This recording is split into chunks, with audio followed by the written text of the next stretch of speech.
it's really bizarre. So I just want you guys to know, like, if you actually are working in the field, you get a really natural motion to what you're doing. Usually you would use electronic ones of these that you push a button and it aspirates up naturally.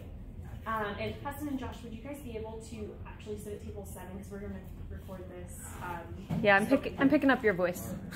I know, because I think deeper voice waves pick up more.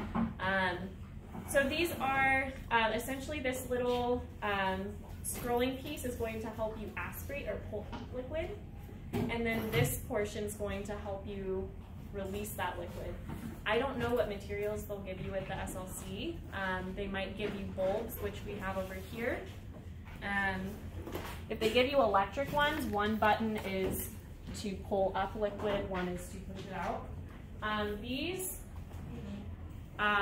there's an S for suck, and you push it, and then this piece gets sucked in, and then E for empty, and then once something's connected to it, it would release the rest of that slowly.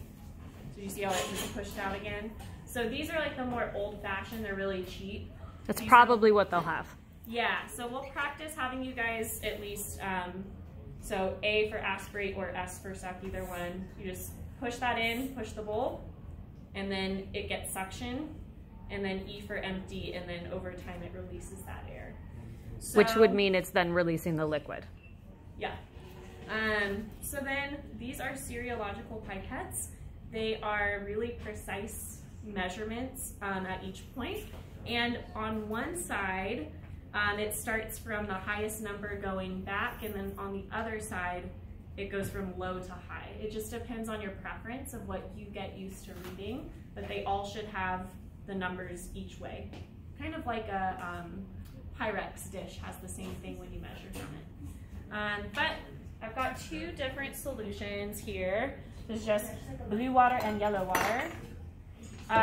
We have some graduated cylinders in case, I think they wanted you to identify that, I saw somewhere. So I think you've all used a graduated cylinder at some point. So you can pour into those, probably using a funnel if this was something possibly toxic.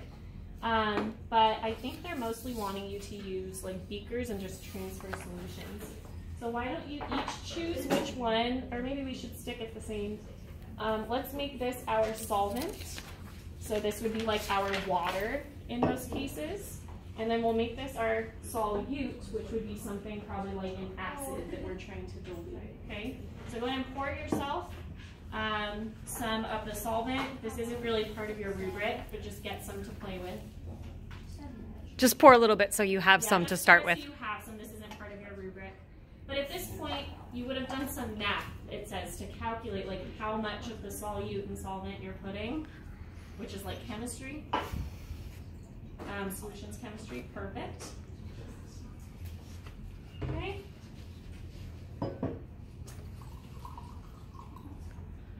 Okay, so we're just each starting with a little bit of the yellow. Yep, and that will be our solvent. Oh, there's push goes. He's just coming through. And Okay. just a little side note for you guys, whenever you're diluting an acid, which is what you're supposed to be assuming you're doing, you always add the acid drop by drop to the water as opposed to the other way around. It's just safer in case there's splashback.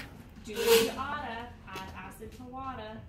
On camera. I've taught it as W to A is That's hilarious. So first it says here you guys would have worked out the math on your problem to find out what solution percent you need to add and how much you need to add. The next thing you would have done is wash your hands. So go ahead and just leave your materials down. We're going to wash our hands. And you can verbalize it. We're washing our hands. Washing our hands. You're going to put on your face mask next. So put on your face mask.